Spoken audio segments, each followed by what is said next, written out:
8th week of gestation.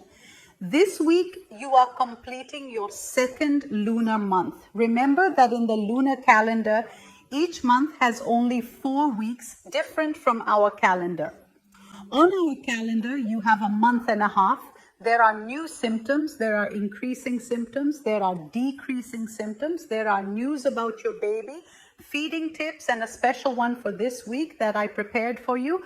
If you want to know, stay with me and I'll go.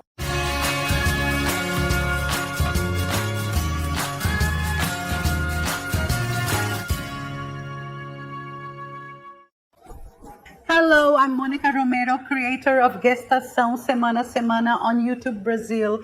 I'm very happy to have you here with me. Can you believe it's week 8? It passes quickly, but it passes slowly and we get confused because it's a lot of news. So it seems to go by slowly. But at the same time, look, it's been a month and a half. Wow, there's a lot going on, like I told you. Some are increasing. Some symptoms increase in the 8th week. One of them is nausea, ICSI. This little thing grows, right?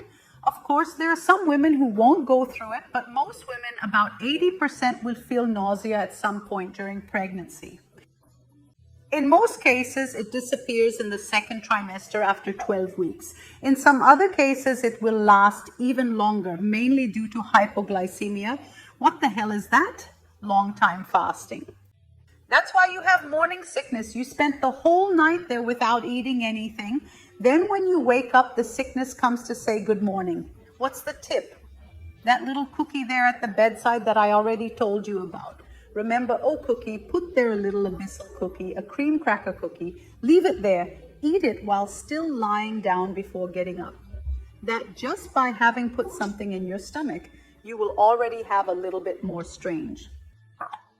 It doesn't work for 100% of women, but it's a great tip for many of them, at least 80%. And ice cream is our ally during the day. When we feel nauseous during the day, an ice cream helps, or a cold water. And if it's water with squeezed lemon, oh, golden recipe, some women prefer the turn of lemon ginger. Keep this tip there, that if you are not going to get sick now, but get sick next week, it is guaranteed. Your uterus is already the size of a plum. Do you believe it? It's big enough. Of course, if you have been through other pregnancies, your abdominal muscle, it is a little more extended, so the belly appears more. However, if your first pregnancy may be that your belly is still very discreet, smooth it there.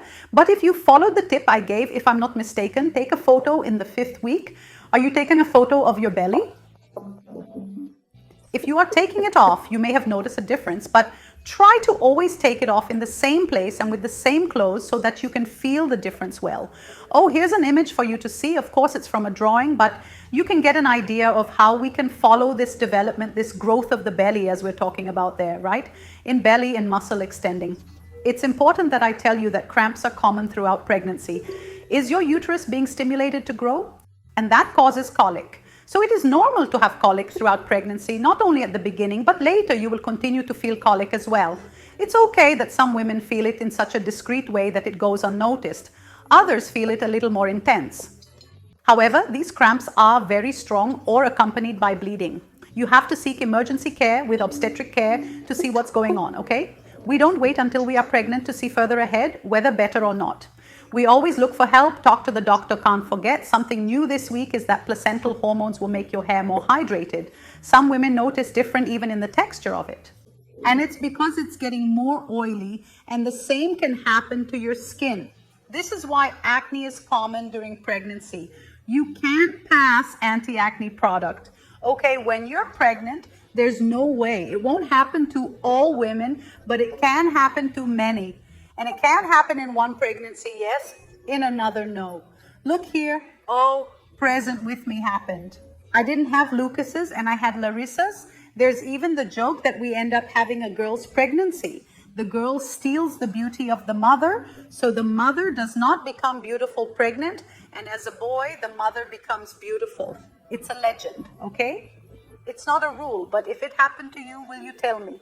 But the hair gets like this, more oily. The skin gets more oily. What you can do is put more water on your skin. But remember that when it's time to dry with taps, because if you rub it, you will end up stimulating the glands even more to produce more oil. Do not apply conditioner to the roots of your hair. This will also help you. And if you are noticing that your hair is very oily and you can wash it every day, you can wash it, okay?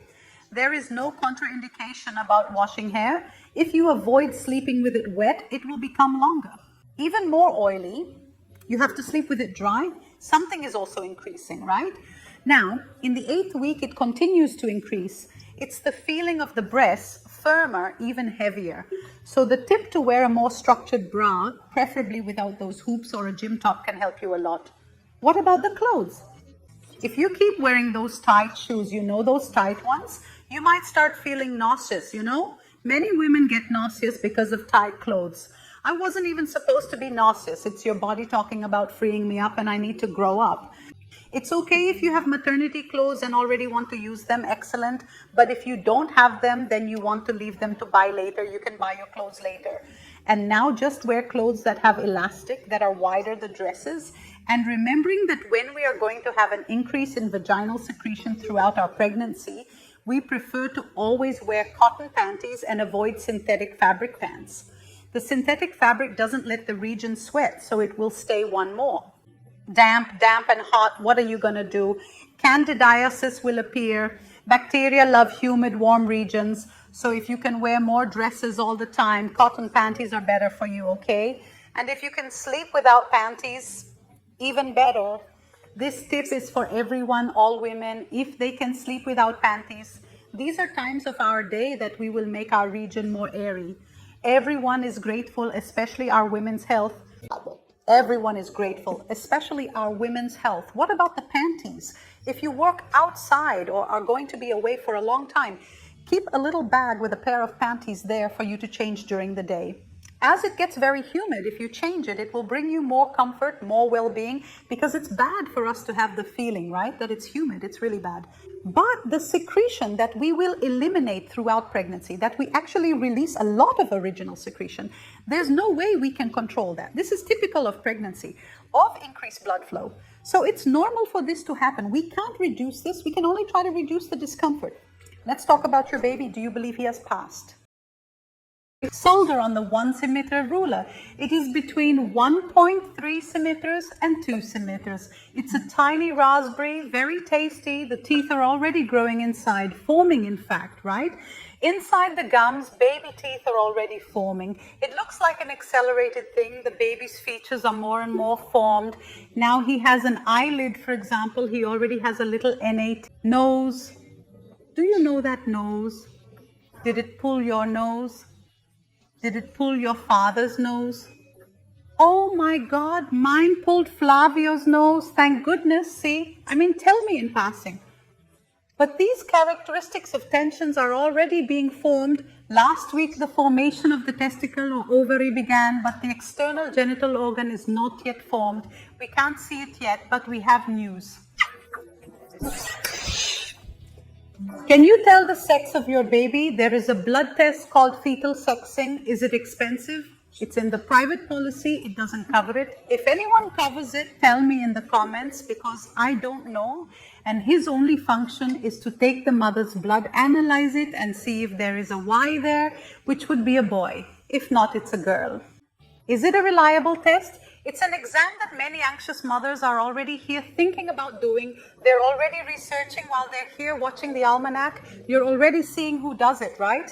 It is also an examination that the result comes out quickly. Usually 12 days already has a result to know if it is a boy or a girl. You can do fetal sexing right now.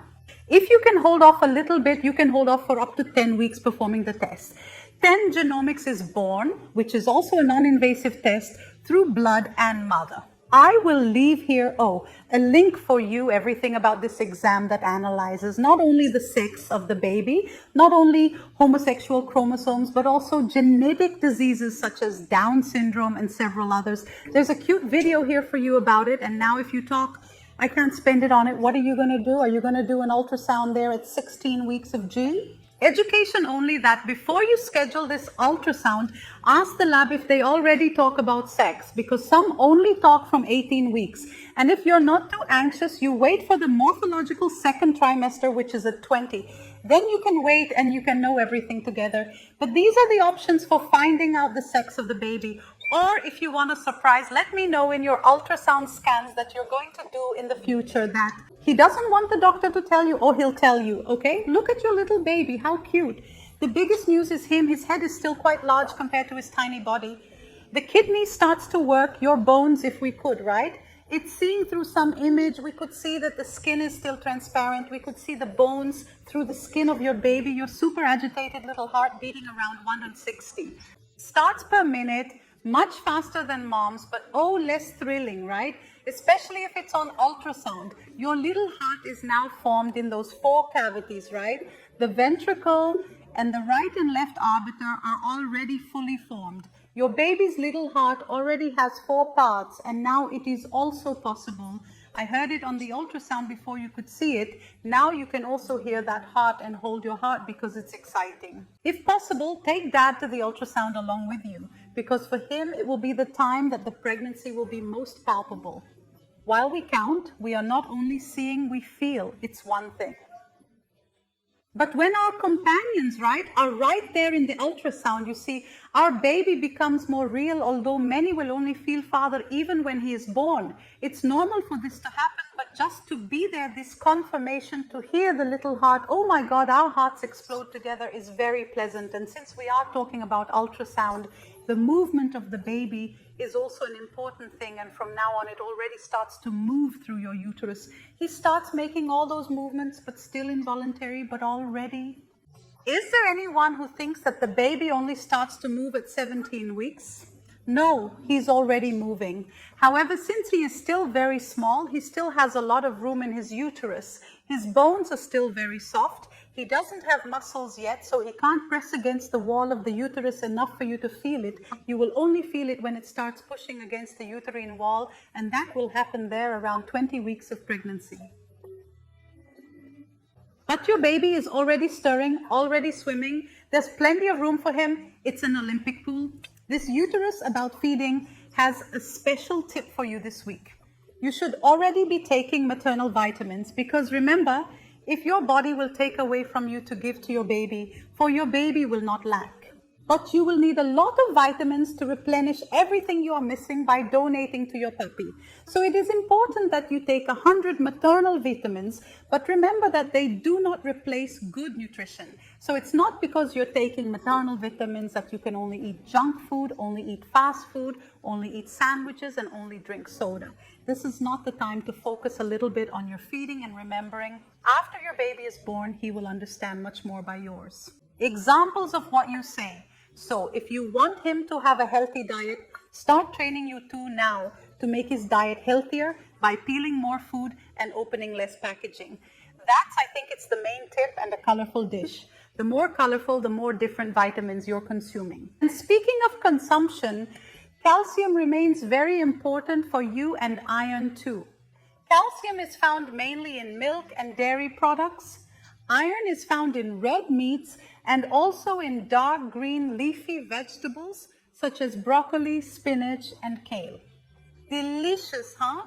A covinha with a feijoada, oh delight. Let's go for the tip of the week. There are 2 important tips for you.